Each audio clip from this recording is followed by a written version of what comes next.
Oh, my friends, we have so much to discuss tonight. Welcome to the show at Shadow at Night for Tuesday, May 21st, 2024. Benjamin Netanyahu, the Prime Minister of Israel, and Hamas leaders are being pursued by the International Criminal Court for war crimes.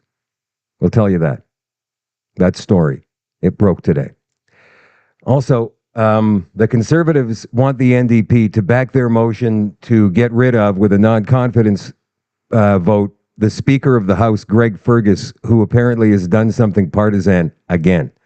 He's been the Speaker of the House for 8 months now, since last September or last October, and he has been appearing at liberal rallies, wearing his gown, robe, whatever. And there's a new one that he did just in the past couple of days.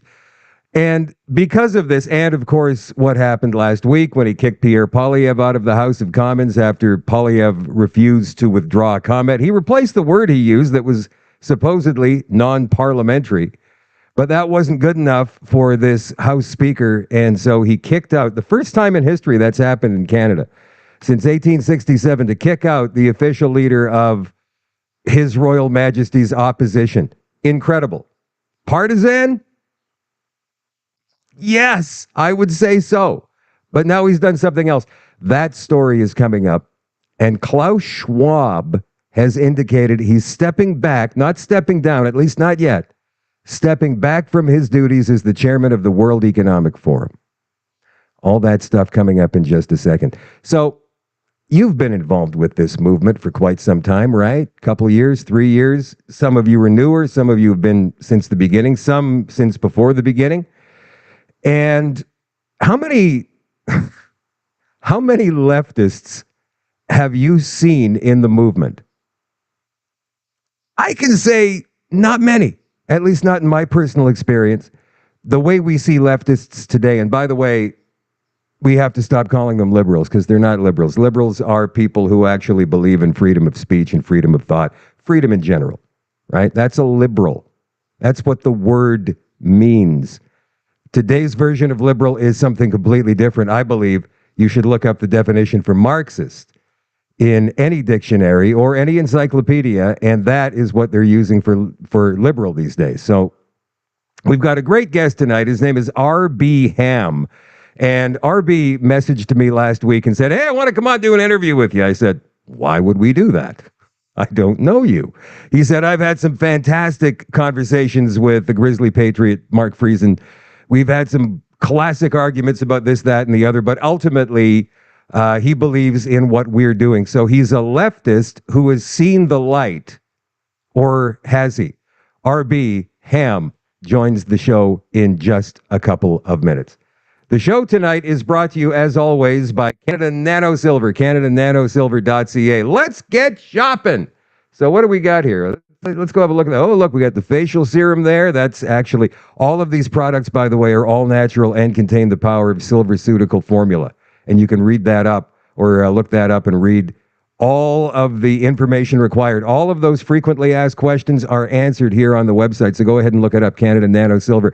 The immune gummies I love so much because not only are they really good for you, but they taste awesome as well. You have to keep them out of the reach of kids, or they'll be gone in one day, like a bag of gummy bears. The Naked Bandage, the Silver Gel, the Nano Silver Gel Pump, and the Nano Silver Liquid, natural sinus relief. If you use that Otrivin or that Dristan on the regular, that really damages your nasal membrane, right? This natural sinus relief won't do that. There's the Silver Lozenges, the Silver Moisture Spray, the Skin Cream, the Toothpaste, the Tooth Gel.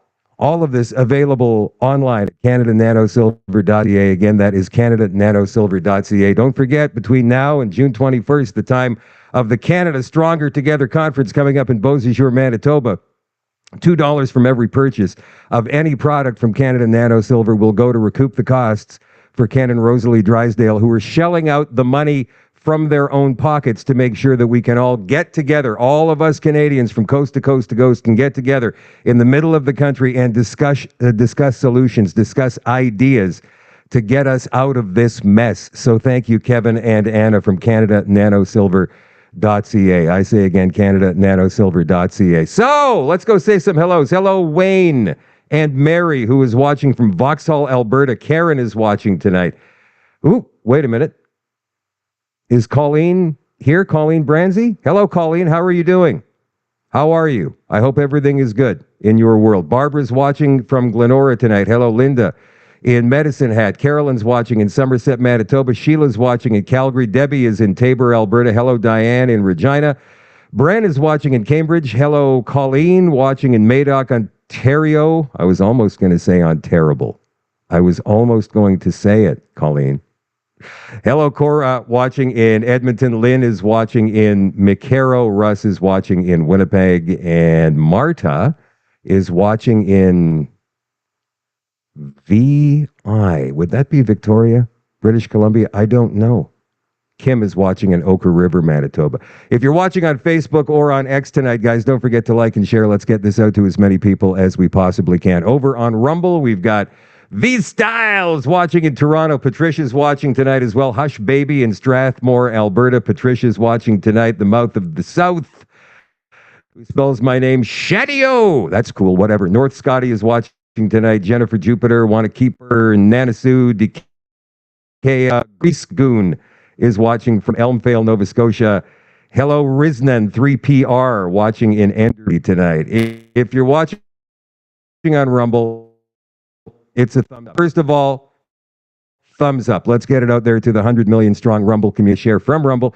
You hit the share button beneath the screen. That'll highlight the URL above the screen. And from there, you can go ahead and copy and paste it into your favorite email addresses. If you got an email list, your favorite social media or any kind of group, let's get this out there to as many people as we possibly can. All right, RB, how you doing, buddy?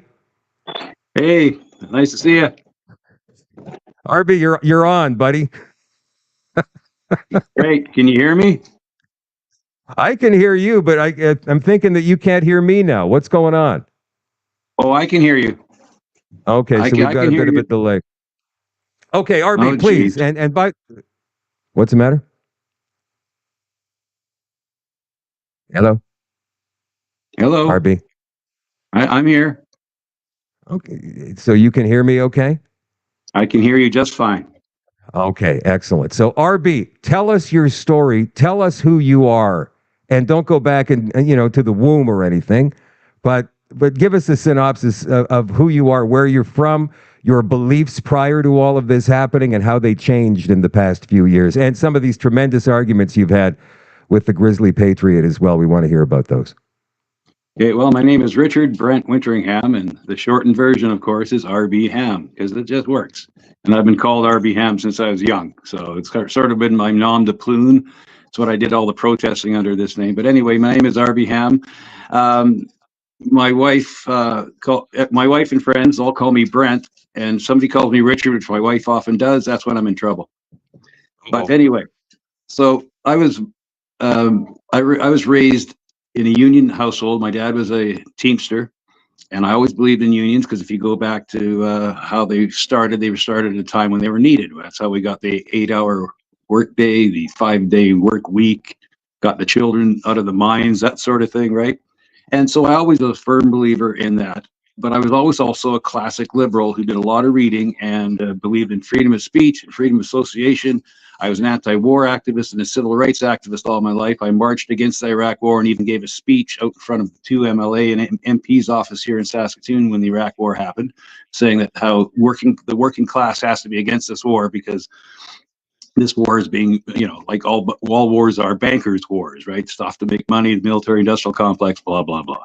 So anyway, I was a firm believer in that. And at the time that COVID happened, although I had been a truck driver most of my life, I'd become a caretaker in the elementary school system here in Saskatoon. And I was working at a school, and I saw what they were doing to the kids during this COVID thing. They were destroying them. They were making them behave like robots. With the masks on, they took away their music programs and their sports programs. And even by then, in April of 2020, we knew that kids were the least susceptible to this virus. Even then, we knew. But they were going overboard, and it was all to save Granny. Well, where in society in the past have you sacrificed the children to save the grandparents? And if you talk to any grandparent, they'd say this is wrong. And what they're doing to us in the old folks' homes is wrong, and what they're doing to the kids in the elementary school is wrong. So I firmly believe that. And in July of 2020, I started protesting with a group of people here in Saskatoon. Nothing but a bullhorn and me screaming to people driving by with my bullhorn, your immune system is not a conspiracy theory. Epidemiology 101, right? We can beat this. We've had pandemics in the past. The Hong Kong flu in 1969 killed 1 million people, but Woodstock still happened. So anyway, I ran into Mark Friesen out there, and he heard me speaking to passersby, arguing with the crowd, and he came up and he said, I hear what you're saying, and that's fantastic, but he says, and we introduce each other, and it turns out he's a right-winger, and I'm a left-winger, but there we were in the same common cause. And I realized that labels are no longer sufficient. There is something deeper going on. This is not right versus left anymore. This is good versus evil. And even though me and Mark have some disagreements on the role of government, we also realize that you need a balance. You need free market enterprise for incentives and to get people to take care of themselves, and for social responsibility, you need to first worry about individual responsibility. On the other hand, you have this foreign entity, the World Health Organization, the World Economic Forum, the UN Agenda 2030-21, infiltrating our civic politics and funding people to do crazy things like advocate for trans rights when nobody. It was the craziest thing. Our very first rally we had in Saskatoon, there was a girl, a university student, came out wearing a mask with trans rights or human rights on it. And that had nothing to do with what we were talking about. Of course, we've had trans people all throughout history. If you go back to the Greek times, there was trans people, right? It wasn't the biggest deal in the world when we had much other things to talk about. And I realized, well, this is a way of distracting people, the divide and conquer method, right? They get a hold of our young people, they indoctrinate into these crazy beliefs, and they get them fighting against the parents, the Maoist, example. You separate the parents from the children, and then you can exploit it. And I saw this, and I recognized that Mark Friesen saw this. So even though I'm coming from the left labor side, he's coming from the right entrepreneurship side. We were talking about the same things and understanding the same things. He had read what I had read. He understood what Orwell and Huxley were talking about. He understood that this whole safety culture had been conditioned into us through like you said before, when we were talking about the SARS outbreak in Ontario in 2003. First one, yeah. Right. And then we had the H1N1 and then the Zika virus. And every time they talked about taking more and more control of our local health through top-down means. So we got here in Saskatchewan, the guy who was our public health minister was a guy named Sadiq Shahab, who is from Pakistan. He was a plastic surgeon in Pakistan. How did he become our health minister here in Saskatchewan? I mean, our health top doctor, when he's not even a real doctor. And he's implementing stuff. No, to be fair, he is a real doctor. He's just not an epidemiologist, and he's certainly not probably very well versed in communicable disease, but he is a doctor. To be fair. I mean, in order to do surgery on somebody, you have to have at least that license. Yeah, but anyway, he's to be fair, and I don't want to get you sued either, right? Yeah. Anyway, so then you look at Theresa Tam. Where'd she come from? The World Health Organization is where she came from. Harvey, let me ask you a question. Let me ask you a question about Theresa Tam, because this has gone unexplored since Derek Sloan brought it up a few years ago. Do you believe that she is a plant, that she's a World Health Organization, that she's a World Economic Forum operative? Oh, absolutely. I mean, that's her. It's in her history too, because she worked for the World Health Organization, and she was called the Queen of Vaccines while she was working for the World Health Organization. And when she left the World Health Organization to somehow magically just be given the top doctor spot in Canada to be our top public health official, everything that she's done at the World Health Organization is under a gag order. She wrote a non-disclosure agreement of what she was doing at the World Health Organization. Well, how can she be considered working in Canada's best interest then? So right from there, and I don't even want to get into the discussion about whether she's actually born a man. That's always fun to talk about, but who cares? The point is, she is taking orders from people in a foreign entity with a different agenda than what's best for Canadians. Yeah. So let me ask you this: when you were a leftist, and I'm going to probably say that you still are one. In terms of philosophy, I'm not talking about political allegiance here. I'm not talking about any of that, because I don't think this is applicable to politics anymore. As you pointed out, I think this is good versus evil, common sense versus crazy, right? That's And right. whichever party represents the most, that first of all, that has a chance to at least win, that represents the most common sense elements from the way I think, I'm going to vote for. I don't think it really matters at this point. We're not going to get out of this politically. There has to be something else. But Well, how okay, go go ahead. ahead. Okay, No, well, I you, was going you to say, first. what's interesting is I was a lifelong NDPer, and then when the COVID thing started happening, I was protesting and eventually got fired for it. My union threw me under the bus. They were all NDPers, and when I talked about this being a political thing, they said, "Oh, it's not political because we're with the NDP." Because Scott Moe, of course, is with the Sask Party, which is the Conservatives here. So she figured, but she didn't understand what I was talking about. It's a top-down political agenda that embraces all the top political parties in our country. Look what Doug Ford was following World Health Organization rules. Remember that thing he said, that you don't go against these things? You might as well throw a rope over a bridge and hang yourself. Was he meaning that metaphorically or literally? Like, how deep are the hooks into these people that they have in power? Because I can tell you right now that one of Scott Moe's actions proved that this was all political. Because when the Freedom Convoy happened, and finally people felt brave enough to get off the couch and start screaming about it, he reversed all the mandates and restrictions here in Saskatchewan like that. He didn't go and ask Dr. Shahab or the health minister, Merriman, whether it was okay to do it. He just did it with a stroke of a pen, which proved it was all political to start with. Because we went from mandates and restrictions of only 5 people in the park to everything's open again. Sorry, guys. Oops, right? And we had a big, huge convoy down to Regina, and I spoke in front of the Saskatchewan legislature then, thanking him. And I should have qualified it at the time. I didn't. The reason I went down there was because that was when Mark was in the hospital. He just recovered from the hospital. He was back home, but he couldn't come with us, and he missed the Canadian Freedom Convoy, and he was so mad that he didn't get to go. But I went down there and spoke, and I made sure that he spoke to the crowd over the phone, because the Grizzly Patriot is loved by the people here in Saskatchewan. And that's the reason I did it. And I thanked Scott Moe at the time. But ever since then, Scott Moe has not had our backs as far as the courts go, because we've been convicted of all our COVID tickets and everything. They're still under appeal. It's gone to the Saskatchewan Supreme Court. They've convicted us all. I got 8 tickets, and Mark got 10. A lot of normal, regular, good people had their faces put in the newspaper and called and having public squealing on them because they went to rallies without the approval. But so anyway, the point is, it was all political, written off of the stroke of a pen, and that's what people have to realize. I mean, this is always right now what we're facing. The NDP, the Liberals, and the Conservatives all are associated with this agenda. If you look into the Conservative leadership, the people who are in power of the Conservative Party, they're like Liberal light. They never go too far. You ever notice? Unless their approval rating says it's okay. It's like they. Well, no. Wait. Since Polyev took over, I do have to disagree with you on that. Having said that, they have not backpedaled at all from their position on the vaccines. You don't hear that very often from very many members of that party. I think that you have to take this, as we pointed out earlier, we have to take this on a person by person basis through every single party. I think that there's a lot of Liberal MPs who do not believe with this, are not down with this agenda. They're just shutting up and taking the money and hoping to get reelected.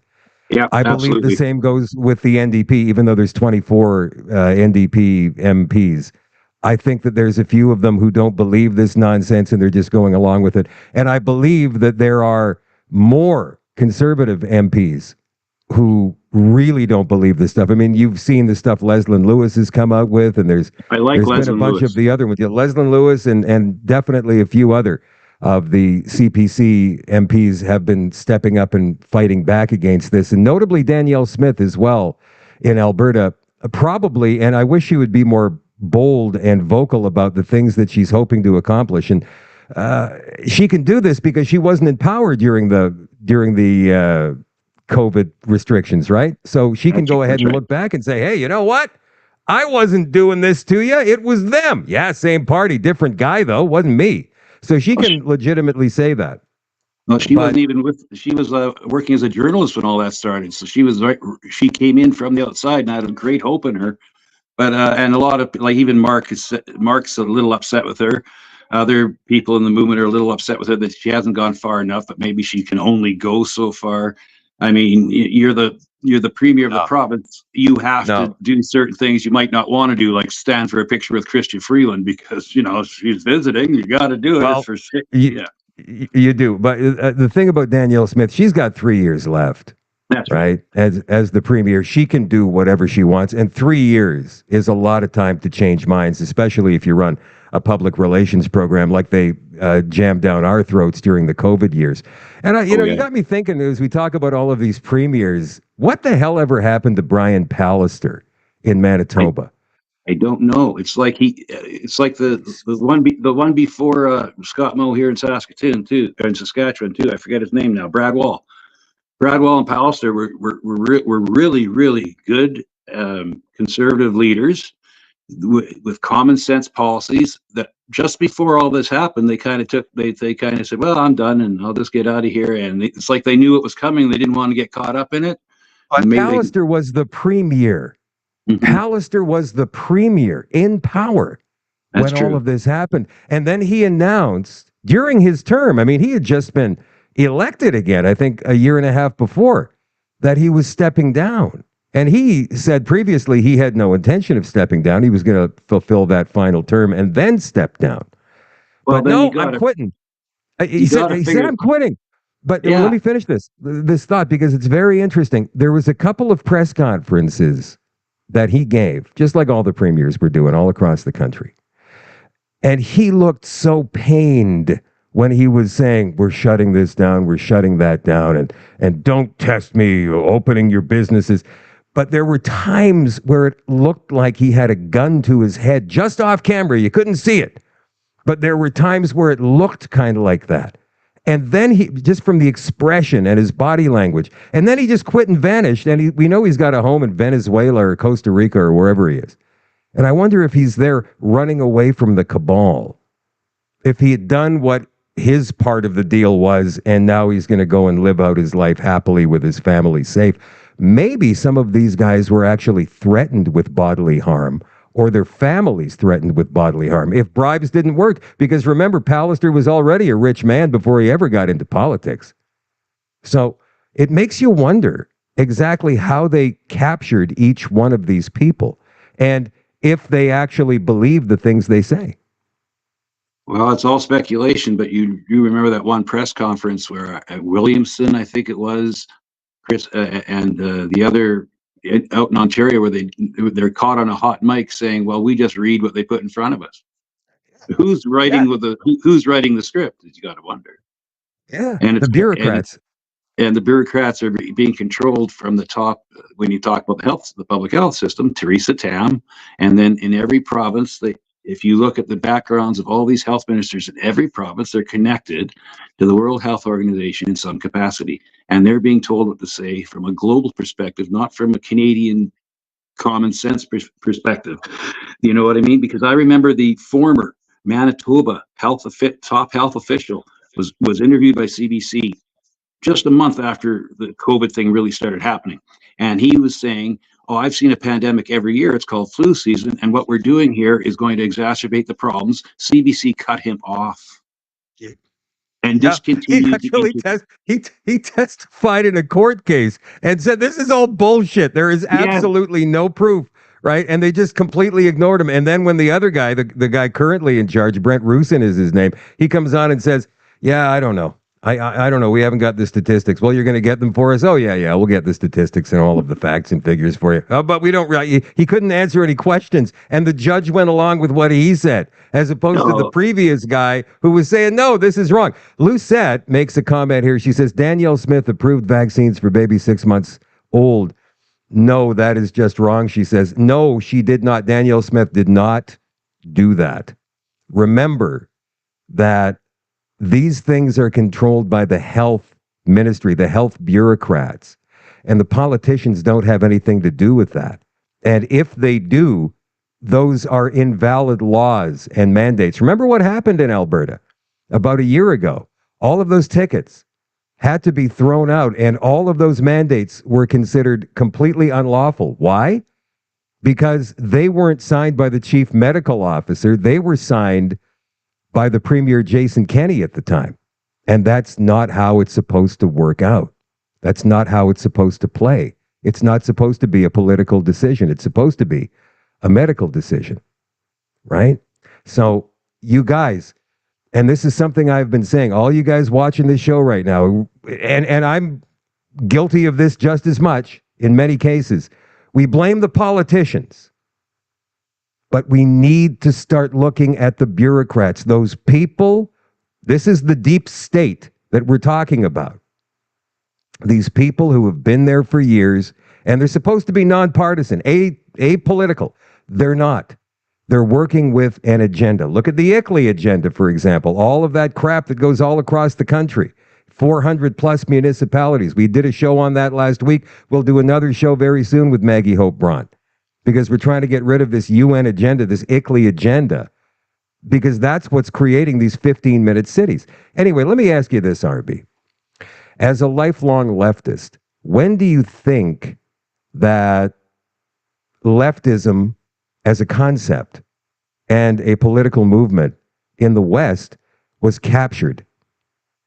It was during the 1960s. I firmly believe that the late 50s, early 60s is when they started taking advantage of what the Vietnam War was doing to the people of the United States, and they found a way we can get our Marxism in there by using a noble cause, an anti-war against a stupid war. We'll capture the young people that are fighting against that, and we'll say, yes, that's a noble cause, but replace their and put in with their idealism this idea that what we really need is a level playing field for all and a social safety net for all. And it sounds good, right? But to make this happen, we have to take away power from you as an individual and assign it over to the collective. Now, I grew up with that, believing it was a good thing because that's what I read in school. It was a good thing in the end. And then I went out into the workforce, and I worked in unions, and I saw how, wait a minute, there's a lot of lazy bastards out here that aren't pulling their own weight, but they're getting by, and so these little doubts start to nag in your mind. And then I completely rejected what leftism has turned into. During the COVID thing, I saw it for what it was, and I saw the danger of it, because all the worst totalitarian systems come through collectivism. If you look through history, even though I'm a former, I still consider myself a classic liberal. But I saw how the leftism got captured, and you see how the collectivism leads to things like mass slaughter, where people just go along to get along, and they keep their head down, and that's what happens. Like in 1930s Germany, nobody spoke up. After the Bolshevik Revolution, there was a time when the communists who took charge didn't have complete power, but because they had managed to capture the working class and use them as a bulwark against the old guard, that it was easy to take it over. Because if you capture the children, you can turn them against the parents. And that is the worst thing that can happen, because once the state decides to become the parent, it always leads to bad things. And so let me ask you this. Why don't people recognize it? Because it's the same playbook over and over and over again. Because they do their best when you grow up into the public school system, they do their best to shy away from that part of it. You only see that if you go outside the school system. So a lot of people who go through the public school system, they hear what they absorb what they're told, and then they put it into action in real life, and then they go along to get along. Too many people are order followers, and we got to get away from that. We got to reclaim our individual sovereignty. And I know it's tough, and a lot like this COVID thing split. And that was another thing, the divide and conquer tactics, right? They know what they're doing. These people are smart. They're behavioral psychologists running the COVID response wasn't run by epidemiologists and virologists. It was run by behavioral psychologists. And even the Canadian military said they took advantage of COVID to run some propaganda programs. So, I mean, you know what was going on here. It was behavioral psychology, and they've been working on this for years, ever since, like I read Edward Bernays' propaganda in 1929. They did it through public relations. They do it through negotiations with foreign countries and stuff like that. And they just inculcate it into you to where it's second nature. And the only place you can actually step outside and fight back against this is through popular culture. And if you watch popular culture, you'll see what's happening. Back in the 60s, in the anti-war movement, popular culture showed that we were going away from that. But now it's happening again, but except the counterculture is right-wing now, not left-wing. The counterculture is right-wing. Tom MacDonald is the biggest rapper, right? And what are they doing? They're not signing with labels or being controlled by corporate interests. They're starting their own brand, like you are, Shadow Davis Show, starting your own media.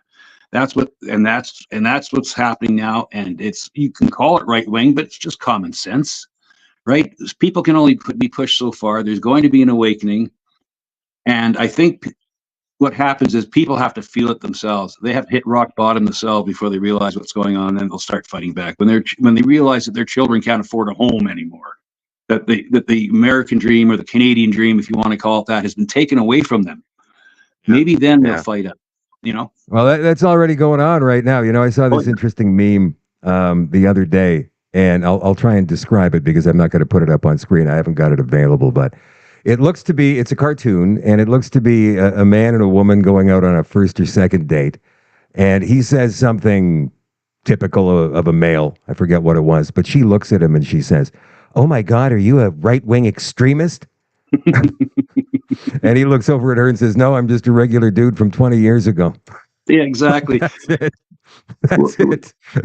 it. So what is the answer out here? I mean, like you say, people are going to have to start realizing they're in a very bad spot.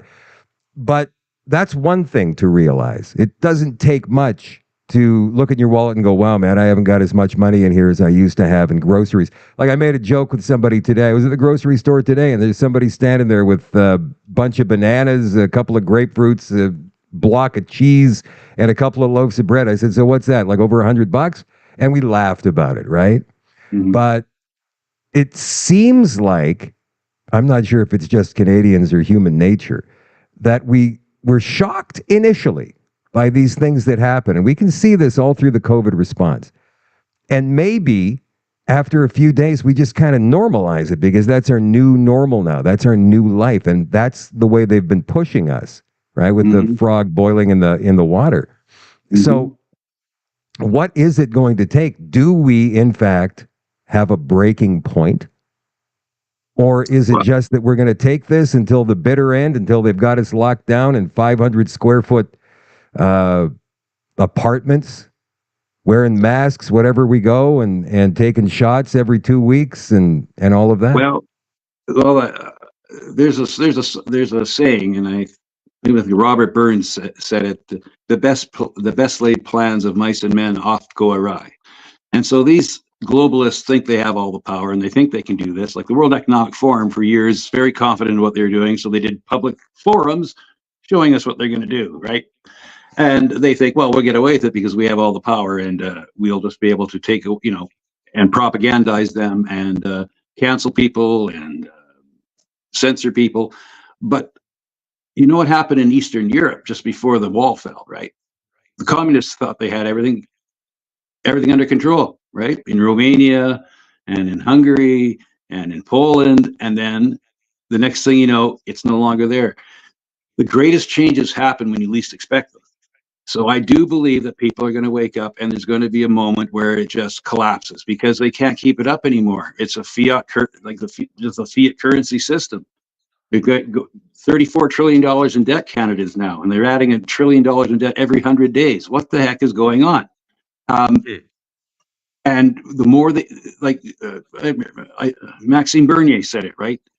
The inflation is a tax, and people eventually can't afford to pay the tax anymore.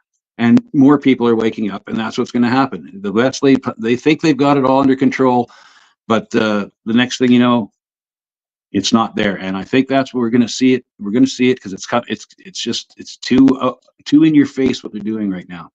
I wanted to get back to what you said about in Alberta where they dropped all the fines. Here in Saskatchewan, they're getting around that. And this is my lawyer at the Justice Center, JCCF, said that in Saskatchewan they avoided that because Judge Merriman here, the Health Minister Merriman, signed everything over to Schwab. So Schwab is the one that issued it, and so the court here said that it's reasonable to take away our rights under the first point of the charter. Section 1, yeah.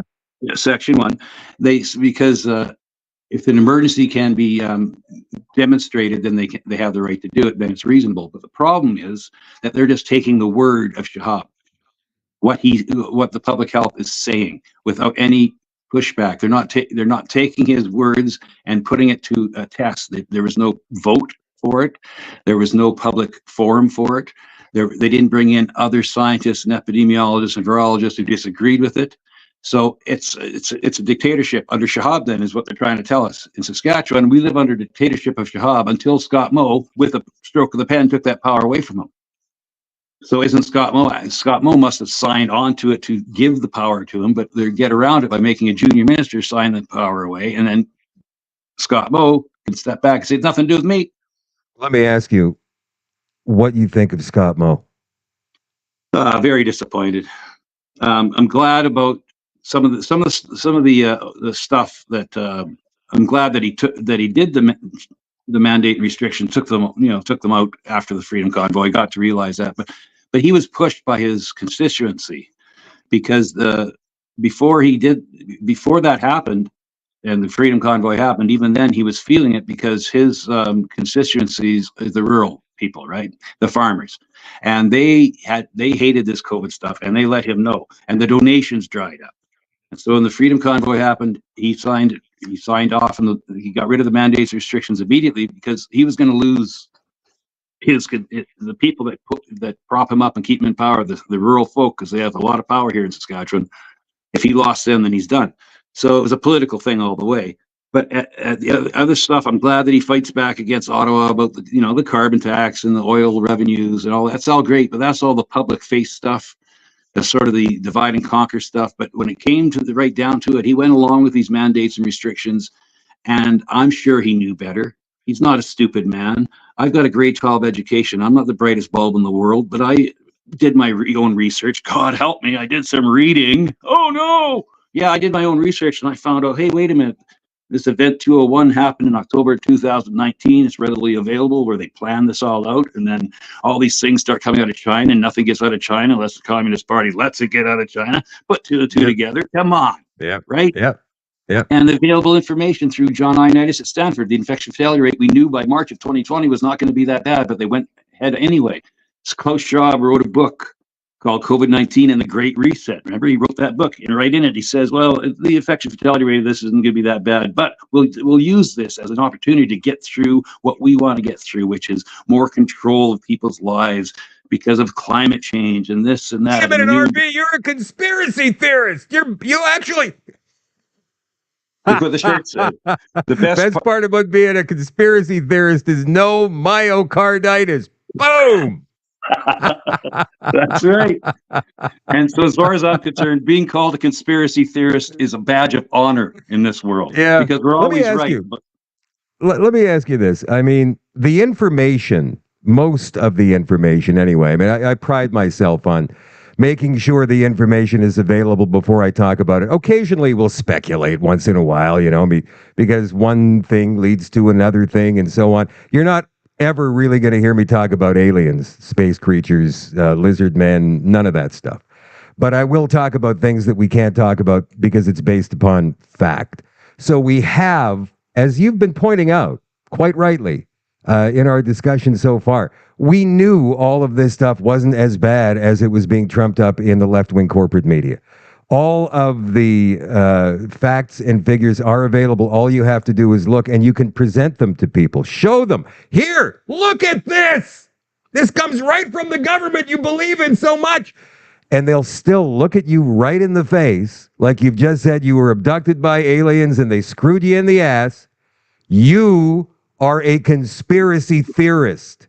And you need to shut up about this, especially around the dinner table if Uncle Ben has had a couple of ryes, I because you're know. going to cause a problem, right? Yeah, that's right. So what the hell? Well, Why won't people wake up? Are they in this Matrix deal still? Like, I mean, and that movie, I believe, is a great metaphor for life. I'm not sure if they knew this was coming, but wow, whoever wrote that's a genius. well, they're on the download. They're NPCs. They're firmly hooked to the mainstream media, and they're on the download, and they just repeat it, and it gets into their brains, and that's what they do. So they're constantly rationalizing it, because and especially this is really especially with middle class, comfortable people, right? Who've never had who never looked too deeply into things because the system has been good for them, right? And so if they look too deeply into the system, all of a sudden they might, oh my God, it's not exactly the way it looks like it is. And because of my silence, I may have been complicit in it. Oh my God, if I've been complicit in it through my silence, that kind of makes me guilty. Well, I can't be guilty because I'm a good person. And behavioral psychologists worked on that. They said, oh, these good people out there, you're a good person if you social distance. You're a good person if you wear a mask. You're a good person if you get the vaccine. You're one of the good people. You know, all these, and then they have their media portray any opposition to the good people as dastardly evil, the blackest you could paint them, on the payroll of Putin, under the spell of Donald Trump, under the spell Truckers of, with the Confederate flags and the yeah. swastikas. Are you And kidding me right now? and even that was proven to be a joke, because the one guy who had a Confederate flag was wearing a mask, and he was going through the crowd, and the people there were saying, "Get the hell out of here, you bum!" And they never saw him again. And then the one Nazi flag was flown by a bunch of liberal supporters who walked really briskly through the crowd and up some steps into a parliament building and then disappeared. Yeah. And and the media made sure they got a picture of that and say, "Oh, look at all those Nazis down there." It was just ridiculous. And meanwhile, a couple of years later, the whole House of Commons is saluting an actual Nazi in the House of Commons. And oh, that's Russian propaganda, but it actually happened. No, it didn't happen. It might have happened, but we didn't mean it to happen. And if you keep pointing out that it happened, you're a Russian plant, and you're on Putin's payroll. Very, very interesting too when they start with, especially Trudeau, when he stands up and starts screaming about conspiracy theories, that Pierre Poilievre's pushing conspiracy theories, and then in the very next breath he talks about Diagolon being this extreme right-wing group of knuckle-dragging populists who need to be snuffed out because they just want to take over the government using violence. I know, Those Jeremy. are the people you need to be afraid of. During our Freedom Convoy movement that happened 2 years, Jeremy was out here in Saskatoon for a while. I got to know him. He's a real nice guy. Is that when he was in jail? Yeah, Was he in jail there? Yeah, he got into an argument with some guy, and they trumped up some charges that he was pointed a firearm at somebody. He never did, but they put him in jail anyway. It was a real joke. And he was out here in Saskatchewan for a while. I met him when we had the PPC election night. He joined us, and after the PPC election night, we went down to the bar after, and I sat with him and Maxime Bernier, and Mark was there, and a couple other people who were with I forgot to preface this that being a lifelong NDP member, I became a PPC campaign manager during the last election. For Saskatoon West, I was the campaign manager for Kevin Boychuk, who ran for the PPC out here. We got like 6% of the vote. But anyway, afterwards, after the PPC election night, we went down to the bar and we sat around and had a few drinks and ate a pizza. And Maxime talked about his life in politics, and Jeremy was right there at the same table. So, hey, anybody out there, guess what? Jeremy McKenzie was at the same table as Maxime Bernier. Oh my God! Oh, what are we going to do? And there was no talk about setting up a revolution and taking over the government and stuff. It was just, how can we change? How can we get people to start realizing that we have to make sure the populist movements embrace both the right wing and left wing. Maxime talked about this. He said there's a lot of union guys out there who got screwed over, and they'll come over to our side if we can just point out that we're not a bunch of right wing extremists. We're common sense extremists. I mean, Maxime Bernier in a lot of his speeches would reference John F. Kennedy. Right. I mean, so Let what's me ask happened? you, if you want to get into a political discussion, sure, that's cool. I haven't talked at all about the People's Party of Canada for the past year or so, I think since the last time Max was on the show, simply because it's become a non-entity. And it became that after Max lost that by-election in southern Manitoba that he campaigned so hard in. And he lost bad. I mean, the Yeah. Conservatives kicked his ass. He came in second place. Yay. Mhm. But he got less votes than the previous candidate in the federal election of 2021. I like Max. I like what he stands for. And I honestly believe that he believes, as we do, that we're in big trouble. But why have they not been able to cut through the noise?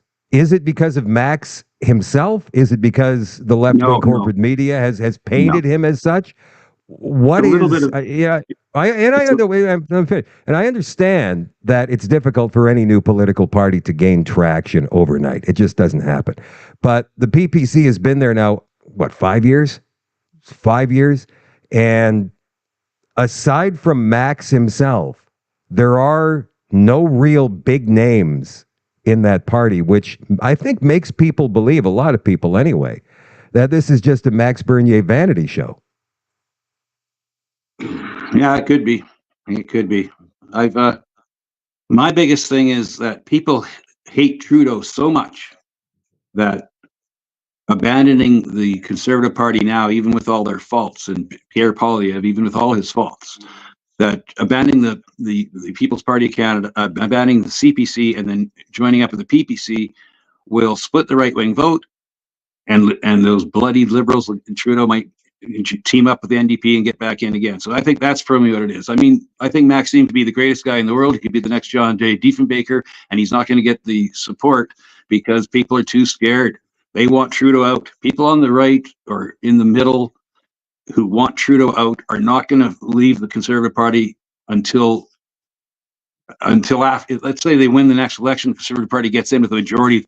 Please pray, thank God that they can, because if it's another minority, the Liberals and NDP team up again, they'll destroy anything the CPC tries to do common sense wise. But let's say they get in there as a majority and then they stink and they become liberal like, then maybe Maxime can do something. But right now, you're right. People are going to vote for the people. People are going to vote for the CPC. They're going to get Trudeau out of there. Trudeau will probably step down beforehand because I think he sees the writing on the wall. I think they're preparing that other guy. The That former. ego? I don't know. Like I think you're talking about Mark Carney. He's even worse Yeah, than Trudeau is. Yeah. I know, but the thing is, like Jacinda Ardern stepped down, right? People who led through the COVID thing in Australia, that guy got booted out. I just think there's no way they could. He might stand and lose the election, and then go off into the sunset and live on one of his islands. But I really can't see them winning the next election because they've gone too far. And I do believe that Pierre Poilievre is going to get in, and let's hope he does the right thing and rolls back all this stuff and gets our economy back going. But I think there's a poison pill in there. That the poison pill is the $34 trillion in debt. The poison pill is you can't just go in there and take over kick out all the bureaucrats who actually run everything, right? What can the people do? What can we do? What have you been doing? Just keep. Well, what I did was me and Mark did a lot of town halls during the COVID thing, and we did underground town halls when all the mandates restrictions were going. We did a lot of talks in businesses and in farms. We educated people and told them that we're in this, that we're all in this together, and we just got to keep that conversation going. We got to keep the independent media going. We've got to fight back against the censorship. The more they try to censor us, the more we're going to get, the stronger we get. That's getting back to that part about Eastern Europe. The more they were censored, the more the rights were taken away, the more they built up that. Well, we're not going to stand for this now. But we also have to realize that, we're not North Korea, right? And we're not China. We have a collective heritage of freedom of speech and freedom of the press. So we always have that to fall back on. I think what Julian Assange, what happened today was they allowed his right to appeal. If we can get Julian Assange out of prison, that takes He won't be extradited either back to the United States. I don't think he's still going to remain in the UK. Yeah. Yeah, he's talking. So if they can get him out and show some point, I just can't see it. Like the United States of America is, thank God there was guys like Rick DeSantis in Florida and Abbott in Texas when all this COVID stuff went crazy, and they proved that, hey, they brought in the right scientists like Scott Atlas and Dr. Jay Bhattacharya and all them and put them around a round table, discuss what was going on. And right now, Dr. Joseph Ladapo, who's in Florida, who is their Surgeon General of Florida, is just great. He's saying, recall the vaccines. Thank God we have the United States of America with the First Amendment, right? That's what we need here in Canada. We need to import their First Amendment and put that as our Section 1. Yesterday, interesting, Dr. William Mack has made a post on X, and it was from last week when he was at the legislature in Edmonton.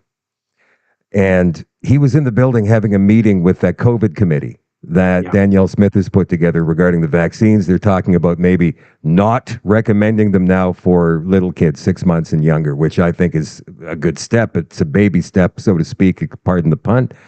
But while he was in the building, there was an NDP MLA standing up, calling him and anybody else who happened to say that these vaccines are nothing but a pile of crap, conspiracy theorists. It's still happening, regardless of what actual accredited scientific and medical professionals are saying.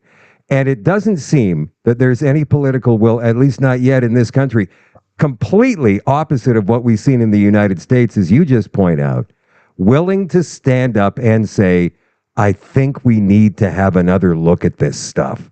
And maybe we need to look at what we did here, because that would be the only way to preventing it from happening again. And yet it doesn't happen. Is it because of us, the people? Are we not forceful enough with our politicians to make them do the right thing?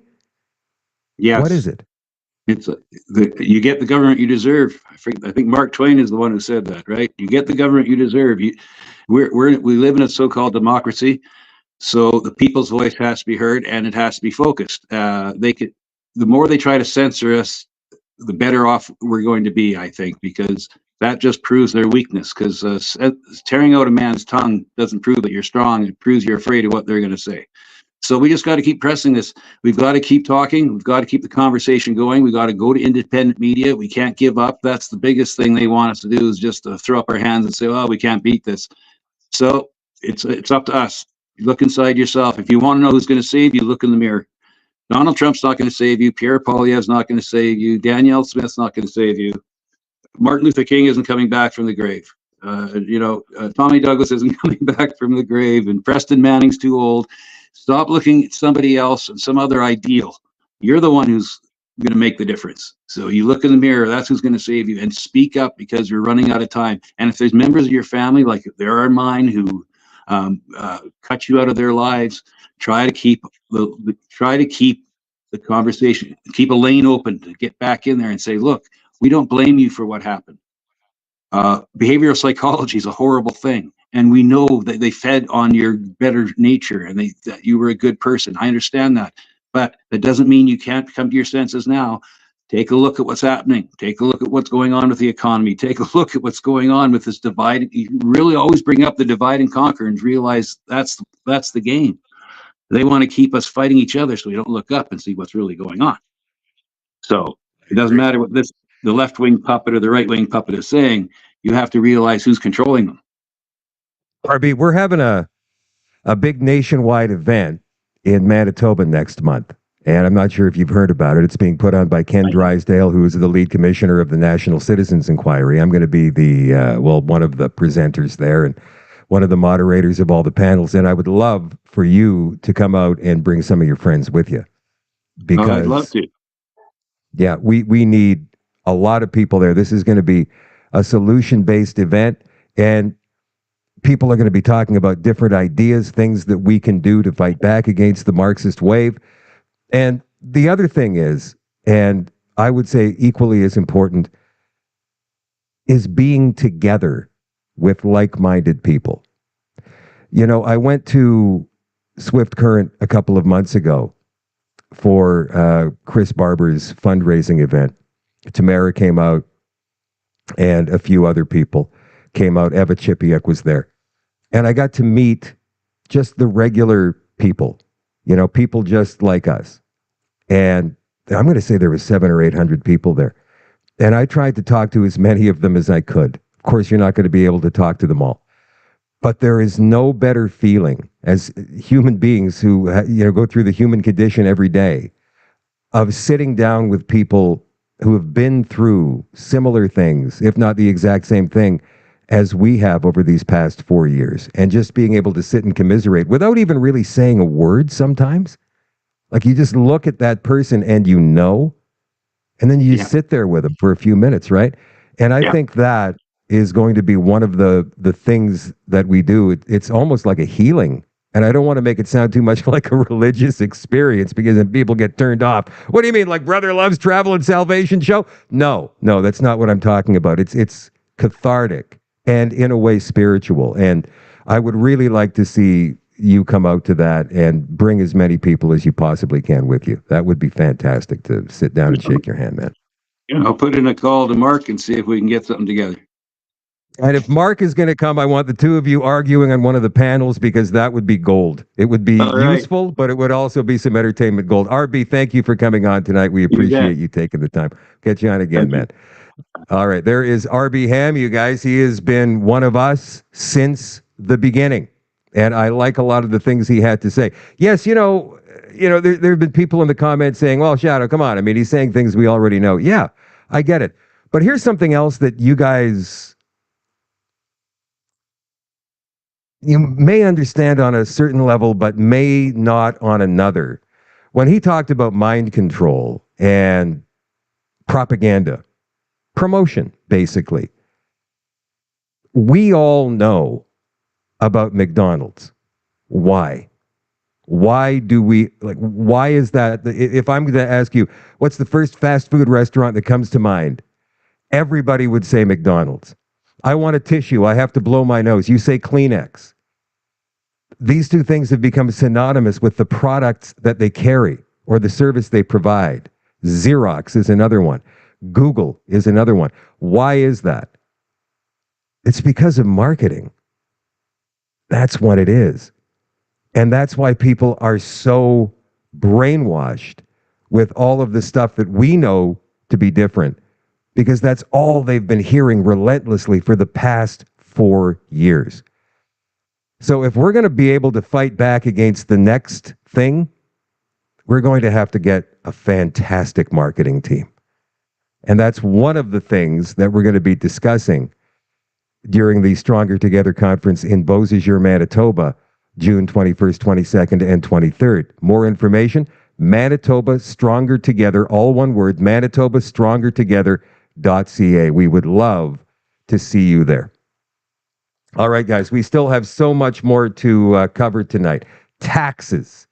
I'm actually reaching out to Franco Terrazzano of the Canadian Taxpayers Federation. Hopefully we'll get him on in the next week or so.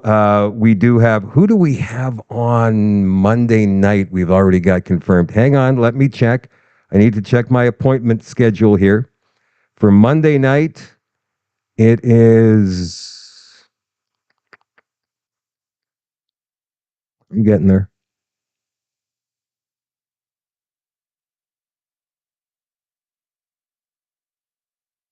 Boyd Anderson's coming on again. I love having Boyd on the show.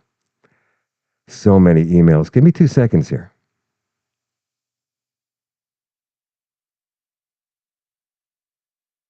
Of course, now it's not coming up.